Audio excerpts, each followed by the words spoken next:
বাস্তব প্রমাণ কুষ্টিয়ান medical college এত টাকা পয়সা খরচ করে এত বিশাল এরিয়া নিয়ে বানিয়েছে। কাজটা বেশি আমরা দেখতে পেয়েছি, কিন্তু কাজটা ভালো হয়নি। বানানোর আগেই ধসে পড়ে গেছে। বলে নাউজুবিল্লাহ। শুধু কুষ্টিয়ার মেডিকেল কলেজ না, বাংলার এই জমিনে যত বড় বড় প্রকল্পগুলো, যত বড় বড় কাজগুলো আমরা দেখতে পেয়েছি, কোরআনের আয়াত অনুযায়ী কাজ হয়েছে বেশি, কিন্তু কাজ ভালো হয়নি। আল্লাহ বলেন, আমি বেশি কাজ চাই না, আমি ভালো কাজ চাই। কি কাজ বলেন বলেন। এখান থেকে একটা শিক্ষা পেয়েছি তাফসীরে, এটা আমি পেয়েছি ফিসিলালিল কোরআনে। আল্লামা মামুনুল হক আমার পাশের রুমে ছিল 3টা বছর। ওনাকে নিয়ে শব্দগুলো আমি বারবার জিজ্ঞাসা করেছিলাম। আল্লাহ ভালো কাজ চান, কাজ নিয়ে কি করবেন? এত আমরা এখানে সবাই জানি আমাদের যে ধাপগুলো আছে, মরণের পরে মরণ আছে, কবর আছে, হাসর আছে, মিজান আছে। কি আছে? মিজান। বলেন বলেন। মিজানের যে পাল্লার কথা আমরা জানি সবাই। কিয়ামতে আল্লাহ আমাদেরকে মাপ দেবেন মিজানের পাল্লায়। আমাদেরকে যে মাপ দেবেন কিসের পাল্লায়? আরো জোরে বলেন। মিজান মানে দাড়ি পাল্লা অনেকেই মনে করেন না। মিজান মানে মানদণ্ড, ন্যায় বিচারের মানদণ্ড। হাইকোর্টের সামনে দেখবেন একটা দাড়ি পাল্লা টাঙানো আছে, দেখেন ওটা একদিকে মনে হয় ঝুলে থাকে, দুই দিকে সমান। বাংলার 18 কোটি মানুষদেরকে দেশের সরকার বোঝাতে চায়, ইউনিয়ন থেকে শুরু করে জজকোর্ট পর্যন্ত যদি ন্যায় বিচার নাও পাও, এখানে আসলে যে দাড়ি পাল্লা দেখতে পাচ্ছ, এখানে ন্যায় বিচার করা হবে। যদিও এটা আমরা দেখিনি। কথা বলে না কেন? মিজান মানে দাড়ি পাল্লা না, আমি কোনো জায়গায় অভিধানে পাইনি। মিজান মানে মানদণ্ড। মিজান মানে কি? এবার আসেন মূল শিক্ষাটায়। পৃথিবীতে যত বিষয় আছে, প্রতিটি বিষয় যদি কেউ পরিমাপ করতে চায়, প্রতিটি বিষয় মাপ দেওয়ার জন্য আলাদা আলাদা যন্ত্র আছে। এই স্টেজ যদি আপনাকে বলি, সালাম ভাই এটা দেখিয়ে দেন, এটাকে দাড়ি পাল্লায় তুলে দেবেন। কথা বলে না কেন? এটা মাপার জন্য ফিতা আছে, গজ আছে। এই কথা বলেন। এটা মাপার জন্য গজ, ফিতার প্রয়োজন। ওনাকে যদি বলি এই যে পানিটা মেপে দেন, ফিতা দিয়ে মাপবেন। কি দিয়ে? সিসি দিয়ে, লিটার দিয়ে। যদি বলি সাইজ মেপে দেন, উনি সাইজ কি গজ দিয়ে মাপবে। কি দিয়ে? কেজি দিয়ে, স্ট্যান্ড দিয়ে। পৃথিবীর প্রতিটা জিনিস যেহেতু মাপ দেওয়ার জন্য আলাদা আলাদা যন্ত্র আছে। কিয়ামতে যেটা আল্লাহ নিজে মাপ দেবে তার নাম আমল। কি মাপবে? আরো জোরে বলেন বলেন। আমলের বাংলা হচ্ছে কাজ। আমল মানে আল্লাহ কাজ মাপ দেবেন। কোন পাগলও এখানে বিশ্বাস করবে যে দাড়ি পাল্লার এক পাল্লায় 5 কেজি কাজ তুলেছিলাম। কাজ মানে দাড়ি পাল্লা দিয়ে মাপে।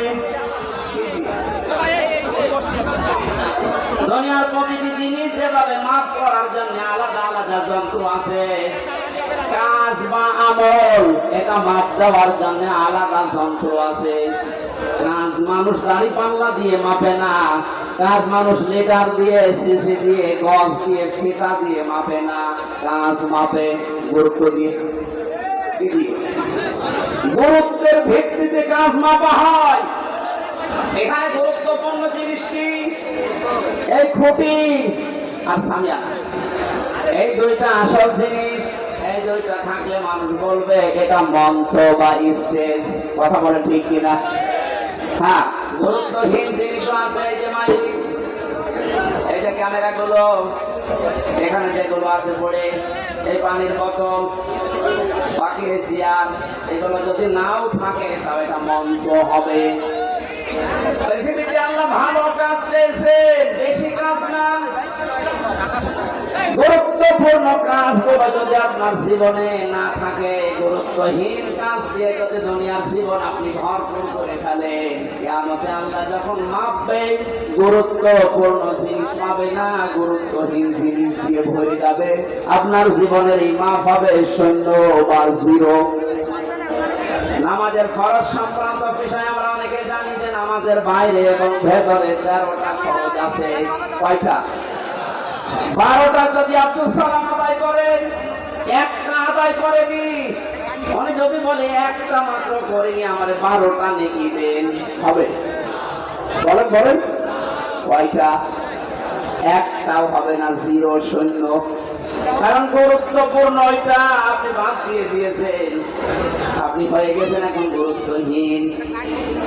আমাদের এই কোরআনে কারিমে আল্লাহ 500 শরীয়তের বিধান দিয়েছেন, যেগুলো গুরুত্বপূর্ণ। 499টা কেউ মানে, একটা মানে না। তাহলে কিয়ামতে যখন ওকে আল্লাহ মাপ দেবেন, ওর জীবনের যতগুলো মা কাজ ছিল সবগুলোই হবে গুরুত্বহীন। ফরজ নামাজ থেকে এই শিক্ষাটা যদি আজ আমরা বাংলাদেশে আমরা নিতে পারতাম, মুসলমানেরা, সত্য কথা যেটা, এই দেশে 41, 61, 71 বছর টার্গেট দেওয়া লাগতো না, 41 ঘন্টা এই দেশ পাল্টিয়ে যাওয়া সম্ভব ছিল। আমরা আহসান আমরা বুঝি নাই, এদের ব্যাখ্যা বুঝেছিল হযরতে মাস মুআব্বিস। ভালো কাজ কোনটা দুনিয়াতে তারা সবচেয়ে বেশি জেনেছিল। আল্লাহ পাক বলেন পৃথিবীতে ভালো কাজ কোনটা তোমরা জানো? তুমিনুনা বিল্লাহি ওয়া রাসূলিহি ওয়া তুজাহিদুনা ফি সাবিলিল্লাহ বিআমওয়ালিকুম ওয়া আনফুসিকুম যালিকুম খায়রুল লাকুম ইন কুনতুম তা'লামুন। আল্লাহর প্রতি বিশ্বাস করো, রাসূলের প্রতি বিশ্বাস আনো, আর এই দুইটা দাবি সামনে রেখে জান আর মাল দিয়ে আল্লাহর দ্বীন জমিনে কায়েম করার জন্য চেষ্টা চালাও। যালিকুম খায়রুল লাকুম। আল্লাহ বলেন এটাই ভালো কাজ। এটা কি কাজ? আরো জোরে বলেন। তাহলে এই পৃথিবীতে যত ভালো কাজ আছে, 1 নাম্বার ভালো কাজে জমিনে আল্লাহ দ্বীন দাঁড় করানো। বলেন, এটাকে দুনিয়াদারির কাজ, রাজনীতির কাজ, মানুষের কাজ, বিভিন্ন রকম উদাহরণ দিয়ে আপনি এখান থেকে কেটে পড়তে চান। অথচ আয়াত যারা ব্যাখ্যা করেছে, যারা বুঝেছে, তাদের দিকে তাকালে দেখি এটা যেহেতু বুঝেছে ভালো কাজ। ছোট মানুষ 11 বছর 13 বছর, তারপর আল্লাহর জমিনে দ্বীন কায়েম করার জন্য হাঁটুর উপরে, পায়ের গোড়ালির উপরে ভর দিয়ে হলেও তারা উঁচা হয়ে দেখিয়েছে যে আমি এই পরিমাপে এসে গেছি।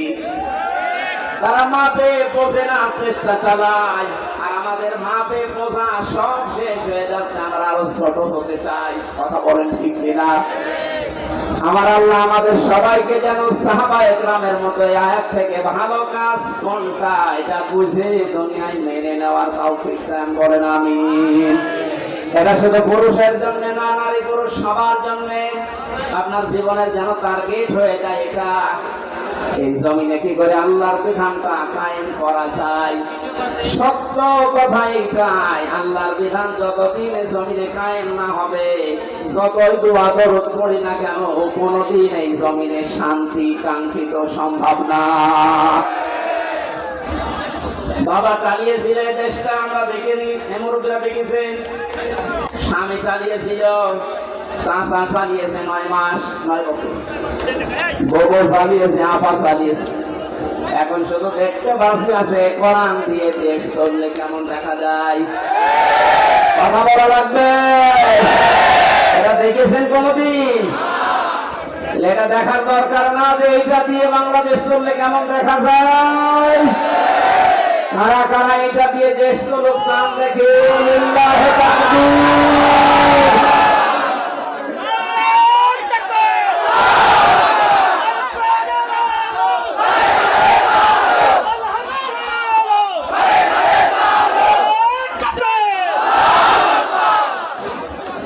এটা যদি কেউ উল্টা পাল্টা ধারণা করেন, রাজনীতি মনে করেন, দুনিয়ার কাজ মনে করেন, এই আয়াত কেটে বাদ দিয়ে দেবেন।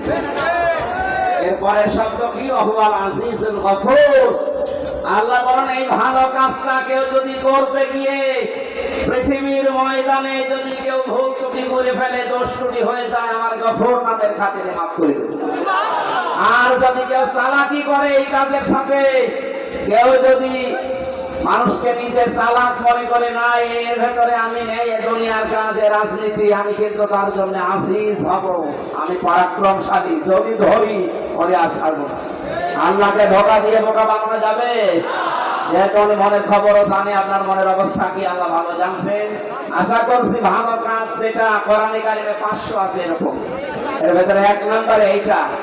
আল্লাহ আমার জীবনের আসল টার্গেট যেন এটা বানানোর তৌফিক দান, বলেন আমিন। সম্মানিত মা বোনেরা, জান্নাতে যাওয়ার জন্য যে 4টা কাজ নবীজি আপনাদেরকে দিয়েছেন, ফরজ নামাজ 5 ওয়াক্ত, এটা জীবন গেলেও ছাড়া যাবে না। মেয়েদের সন্তান যখন দুনিয়ায় আসে, যদি মাথা বের হয়ে যায়, এরপরও মেয়েদেরকে তোলার ভেতরে বিছিয়ে দিয়ে নামাজ পড়ার তাগিদ দিয়েছেন নবীজি। এত কঠিন বিষয় এটা, অথচ হাঁসের খাবার দিতে যে ফরজ নামাজ ছেড়ে দেয়। আশা করছি এই ভুলটা করবেন না। ফরজ নামাজটা আগে শেষ করে নিন, নফল সুন্নাত যদি পড়ার সময় না পান পড়ে নিন, কিন্তু ফরজ নামাজ ছাড়া যাবে না।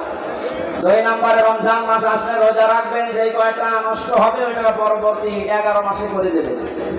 3 নম্বরে যাদের শরীর আল্লাহ দিয়েছেন, যেরকমই হোক এটা পর্দায় রাখা লাগবে, এটা নামাজের মতো মাস্ট বি ফরজ। মেয়েদের হাতের কবজি, মুখমণ্ডল, পায়ের পাথা খোলা রাখা জায়েজ আছে, কিন্তু উত্তম পর্দা হচ্ছে এইগুলো ঢেকে রাখা। 4 নম্বরে স্বামী কাদের আছে, জায়েজ কথাগুলো মেনে নিয়ে তাদের খেদমতে খুশি রাখা।